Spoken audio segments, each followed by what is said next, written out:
So, good afternoon, namaste. And first of all, I'd like to thank organizers. It's not just a formality. I really like the hospitality and the effort. I had once come here long back means maybe 7, 8 years back as a guardian once, and had the privilege of meeting Dr. Watts at that time, and we had since then I have come a couple of times as in other capacities also, and I have really liked the way this has grown, and it's very nice that it's being organized here. And yesterday our director, Professor Pandey, was also here, but since we saw a lot of students and it was not talked about our center, I just thought I had three slides. I will just talk about our center mostly for the students' benefit. I come from this place. This is the Inter University Accelerator Center. This was the first inter university centers established by University Grants Commission, Ministry of Education. This is a national facility for is mainly accelerator based research, but there are mainly other things also which have been gradually been added. So this all of you, if you want to go, you can go to our website, see the details. This is our website, so iuac.ris.in. We have, as I mentioned, we have users from all over India, and we have been almost all the IITs, all the National Institute, ICER, NICERS, ISC.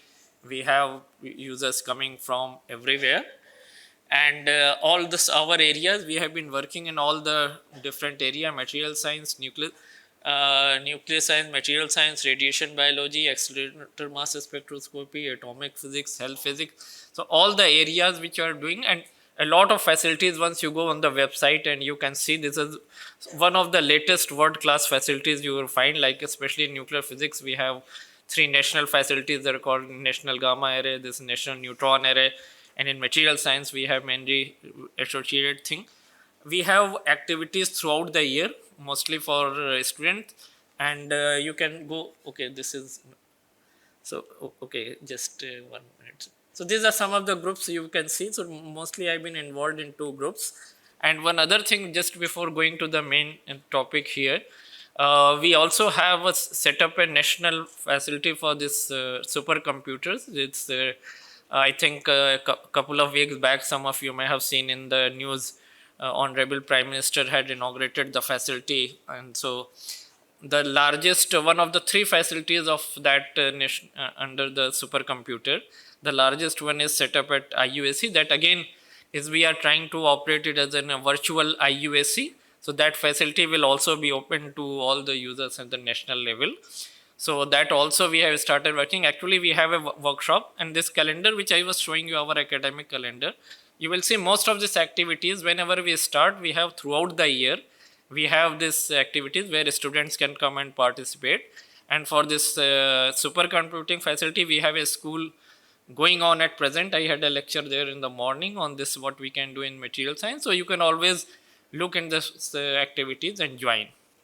So coming to this topic, I should first just mention how I got interested. So again, it's a privilege to have. Yesterday we heard about Dr. Shriram. And he has been our center. Dr. We also had this something similar activity at IUAC in March, and we had including Dr. Deshmukh, and all this they were there.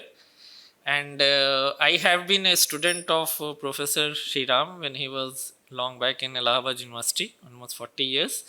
And recently we had some 10 years back a conference on material science, where we had invited him on an evening talk on this Indian knowledge system. And that is how my interest got after listening to his talk. That I will try to mention some of the points to just to say that how to we just overlook a lot of things where we have seen, we many people have mentioned, we are always fascinated by seeing this what the western development science, but there are a lot of things we just overlook. So two examples I will try to bring it here, And one of them is about this temple. That is how I got interested. That we go to every day to a temple, but we never appreciate how these things come up.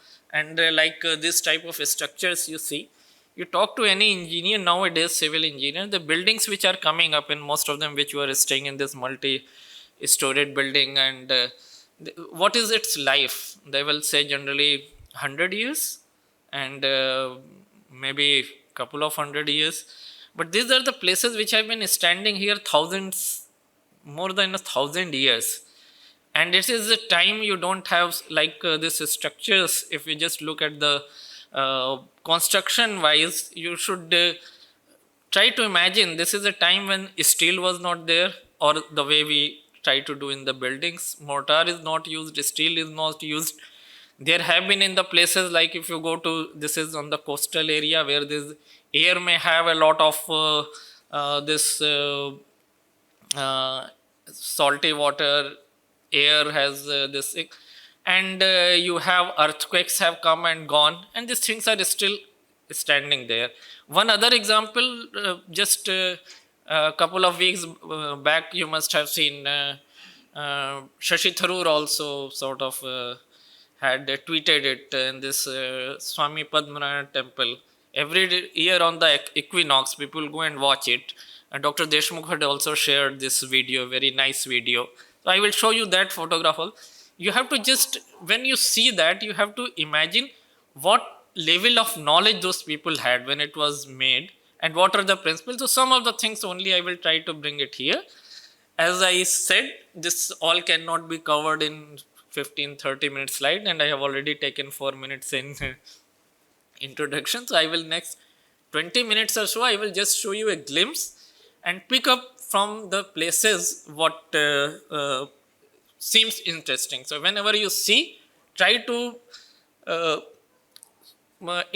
enjoy and have a pride in what are the science and what are the effort has gone into those things which we seem to overlook.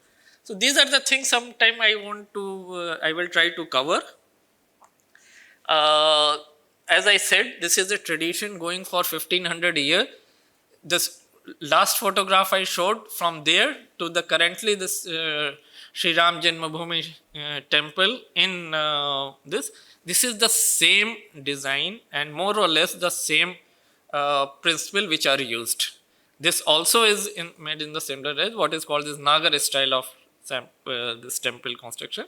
So some of this, so it is a continuing structure. It has a very advanced engineering. It has a knowledge about, you have to have geometry, you have to know sculpture. There is a lot of things I will show you. There is a lot of environmental sensitivity included.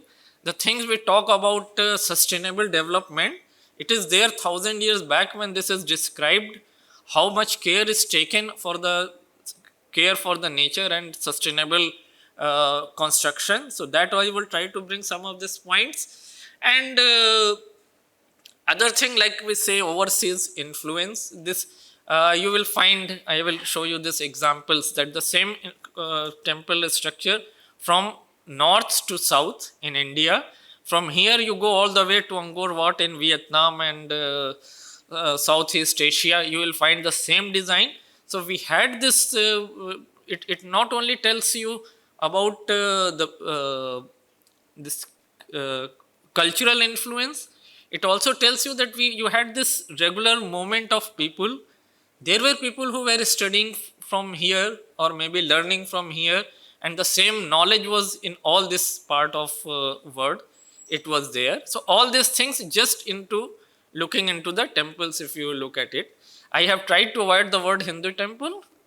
It's what I call is Bharatiya temple. This existed before we started calling things based on this. This is going on for more than 1,000 years to 2,000 year tradition. And my whole point will be to get these things answered, what we knew, how we knew, and how it is relevant. And this is always, we always talk about that if we want to have students interested, we want to have this coming into our system, how to do it.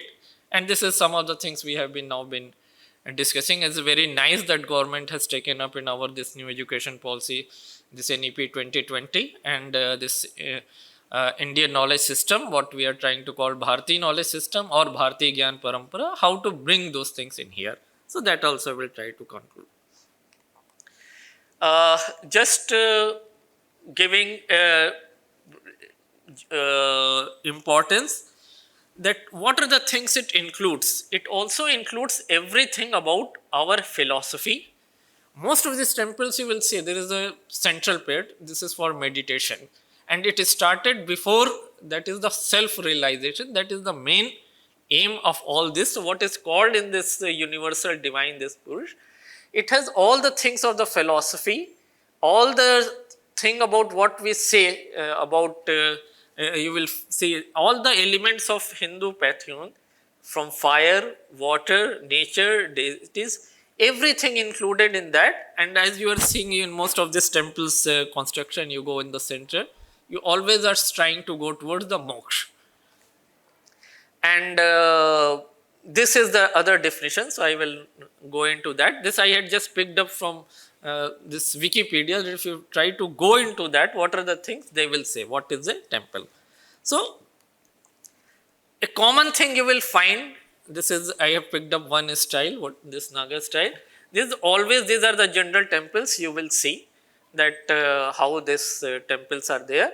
There is always a central place, what is called Garbhagriha, and there is mostly some of the places you will find a deity is there.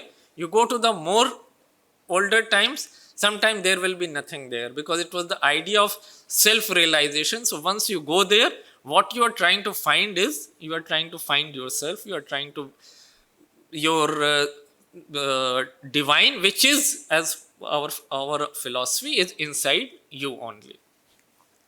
And this is always this shikhar, and then a mandap, and then this ardha mandap. This is more or less, this is the design.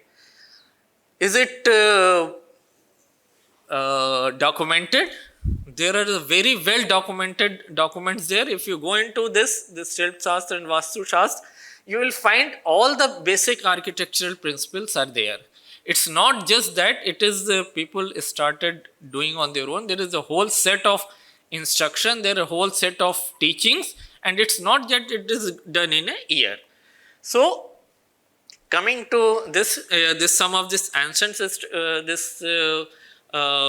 text you see in Brihad Samhita, which was written around the 6th century.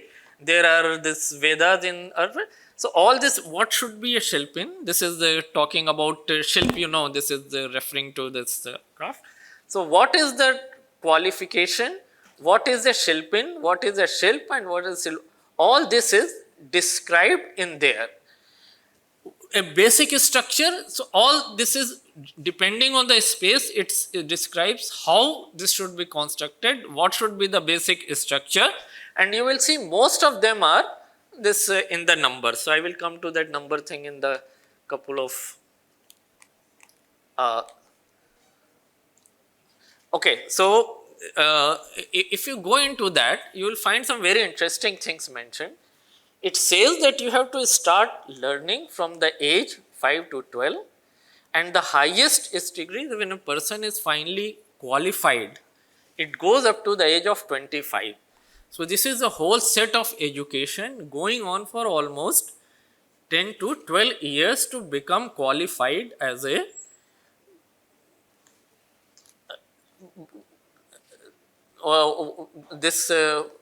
and what you should know, it should not, you should be well versed in principle of traditional science, mathematics, painting, geography.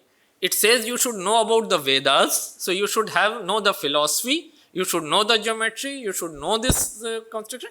Then only you are allowed to, and after spending 10 to 12 years of study, so it is as good as any architecture course which you do. It is all mentioned there, and people have been following it up, and this is how you become. There is another very interesting thing is, I am just quoting some of the points which I thought I should highlight it, otherwise I won't be able to finish in the full. But there is another very interesting thing which I this quoted the text. It also mentioned that just before you break even a rock or cut a tree, you should sort of worship it, you should explain to it, and you should try to take its permission that why you want to disturb this nature, and then you are supposed to take care of that. Is like you will see this uh, there is a lectures on that, and you will see this whole series on that. I will also suggest some of you should read this some of this NPTEL lectures from Dr. Shriram, and some of the things are there. So we should look into these things. A lot of things you will find described how you should do, like they will put some oil or milk so that it can regrow and it doesn't do unnecessary damage. So what you come to our center, we are trying to make a building, and they say you cannot even cut a tree, you cannot cut a rock. We are on the Aravali's basically.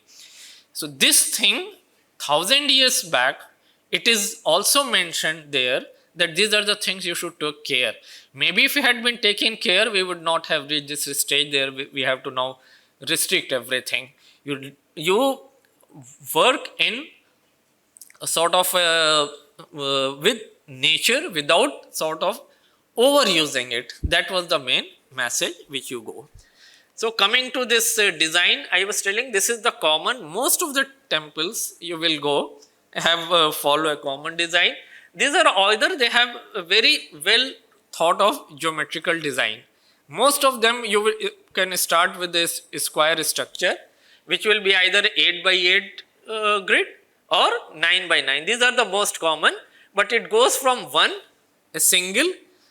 This you can do in like earlier a small temple in the home, or you can go to a very big one.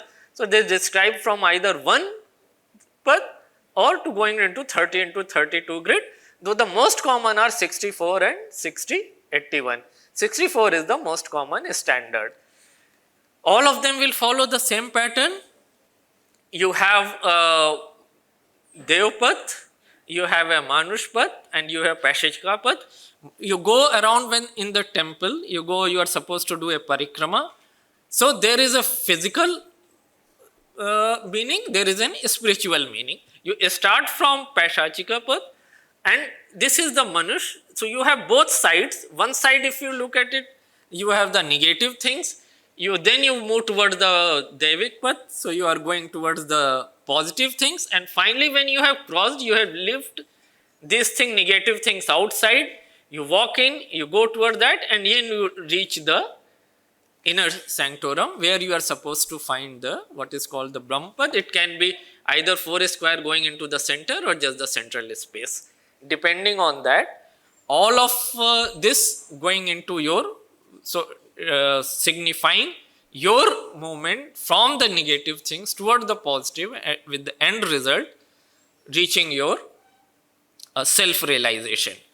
The same principle will be followed in many of them, and there are many books on this. I have seen this very Stella Kamchik has 2 volumes and very widely described many of the things. So one other very interesting thing, so now how much they knew, a lot of temples you will see in this sort of a shikhar, what we call, how to make it, this is all described there. There is a very simple design which I found was very interesting, how to make a circle from a square. All they did was that this is all mentioned, this design thing, they mentioned the ratios, how you can get this type of structure is a very simple. You take a square, you just rotate 22.5 degrees 3 times, 45 and reach there, and 90 degree, and you just keep on rotating. And you can have 2 radii. So if you have seen those inner ones, so you can have an inner circle and you can have outer circle just by touching this. A lot of temple design you must have seen from outside. I will show you in this Lingaraj temple, the zigzag thing what you see from the outside. This is basically following the simple principle. And it's if you have studied the modern architecture, you will know this is very stable structure if you follow it. And there are the type of things like doveling things, which I am not going into there, but that is also mentioned how to do that. So, and these ratios are all mentioned, and they are generally in harmonics, 1:2, 1:3, 2:3, 2:5. And depending on the temple structure, it also says that this is the most common, most easy to make, but they have also left a lot of flexibility. So this manual says that you can do this, or you can find multiples or algorithms out of that. So then it leaves you with the flexibility to divide, like if you have a more space on the lengthwise. So there are many examples in last 3-4 slides. I will quickly go through them and just show you how people have later on worked on it. So I just mentioned this thing, so I thought I will come into this because it was recently in the news. So this is what this temple, this if you have gone to Thiruvananthapuram, and this is what he had quoted, you will see this there are windows here. What is interesting about this is when you have this equinox, so I have got some, so this is how it does on every year. So this sun comes and this goes through one and all the windows here. People, you must have seen it earlier. You might have seen, I think it was 23rd year. This year I think it was 22nd. So this is the older picture. This. Is it so simple? So this is what you have to understand. There's a lot of things required to make something like that. And how it is the first thing is you should know, just a question. How many of you believe that sun rises in the east? Is it exactly east or it changes? Sorry? No, that is the wrong. That is what they knew 1000 years back, that sun always doesn't rise in the east. Sun rises in the east only once in 6 months. So it always keeps on changing. You must have seen that in your house, the shadow, sometime it is coming from this side, sometime it's coming on that side. So the sun direction keeps on changing. 23.5 degrees, it will change from one side to the other. And okay, so this is the figure. So if you look at it, it goes from almost this much angle. This is a composite photo from the Google, that sometimes sun is, if this is the east, sometimes sun might be rising from this direction, sometimes sun may be rising in this direction. It's almost going from equinox to the summer solstice to winter solstice. It almost changes 45 degrees. So you can never know where the exact east is there. And to have something like this, you should know exact where the east is. So these things are described in what is called, I think from this talks by now, especially again the students, you must have realized what are the things we are talk about. We had Vedas, we had Purans, and we had a lot of things which are called commentaries. Most of the things which we talk about, if you see, are the commentaries. How these things came up? Because this tradition is started with when you didn't have the writing, and that is how the shlokas came into thing, and you must have Shruti and Smriti. How do you remember and how do you transfer to the next generation? So these were in sort of a coded forms. So shlokas are generally in the coded form. Vedas are very concise. Then there are, you have to explain it, and that is what, and that is why chanting was very important in this time, so that you don't lose the meaning. So once you have in Sanskrit, you have Sanyuktakshas, everything you combine, so that you make them short, so they are as a sut, and then you try to remember it, pass it from generation to generation.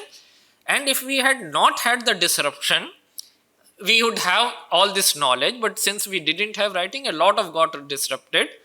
A lot of it survived, what Dr. Sriram and Dr. Subramaniam have been specializing in this, what we call Kerala school. There was less interference on that side, so that survived more. So a lot of knowledge got lost, but these were the ones where the knowledge came from. And then you had on this commentaries on that. So some of these commentaries, this is the example, this Katyan Sulb Sutra. these are the basic comments. So they describe how to find the east. This is a very interesting thing. So I have quoted this, again is from, you will find in Dr. Shriram's lecture also, and then a couple of places you will find described. So I will not go into the details. So this is the Sanskrit part, this is this English part, and this is how it is done. So you know this getting this time, 5 minutes. Okay. So this is for getting the time, and this it describes that you draw a circle, you look at this shadow movement, and only 2 points where it crosses will give you the exact east and west. This will work any day. So it describes that you cannot take this a simple set of observation can be done to get even day to get the east-west line. Simple, make a circle, follow it up, and that will give you. It also tells you that that you should not do on any day. It says it only during this. It doesn't follow east and west every day, but how to do it? It describes that. The third verse in this chapter 3 of Tant Sangra will describe you how to take the shadow, how to get from there, and how to get the directions from there. So all these things are described, and that is how you get into east to west line, and that is how they do these things. And deity I didn't mention. The deity is placed in such a way, it's supposed to be, when the Lord gets up, supposed to be looking at the east. So that is how it works. So this again, so these are another thing which is very interesting. I won't have time to go in that. I had now a couple of more slides on that in a separate lecture I was doing on that, on the fractals. It is mentioned, some of the books I have just copied, you can see the details from there. And this is the thing I was talking about, the structure. And these are the examples. I am not going into the details, but there are many temples examples. The one I was showing, 68 by 8 and 9 by 9. There are so many temples you will find which have been following the same structure, starting from Lingaraj temple, which was the first photograph you had, 11th century, again following the same structure, going all the way up to I will keep on skipping, these are the different ones. Again, these are different examples, going all the way to the temples of all these in different part of the world. All of them have been following. So the knowledge was from this side to somewhere in the east. So going up to 5,000 kilometers away. So you don't have to tell that what was there. These are some of the references. So I will end here, but the whole message is that whenever you look at the things, you appreciate that and appreciate the knowledge, and let's embed it into our system. Every time you look into these things, appreciate it and try to figure out how these things work. So thank you.